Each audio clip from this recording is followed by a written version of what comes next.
వరలక్ష్మీ వ్రతం ఎన్ని వ్రతాలు ఉంటాయో, ఇన్ని వ్రతాలు చేసేది దీని కొరకు అంటే, ఒకటి కామ్యసిద్ధి, రెండు చిత్తశుద్ధి.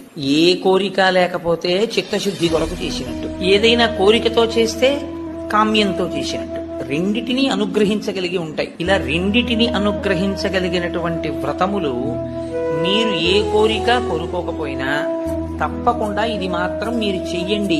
చెయ్యడం చేత మీరు ప్రత్యేకంగా కోరకపోయినా మీ మనసులో ఏదుంటుందో అది తీరుతుంది అని చెప్తాయి శాస్త్రాలు. వరలక్ష్మీ వ్రతాన్ని ప్రత్యేకమైన కోరికతో ఎవరు చెయ్యరు. వరలక్ష్మీ వ్రతం చేసేస్తారంతే.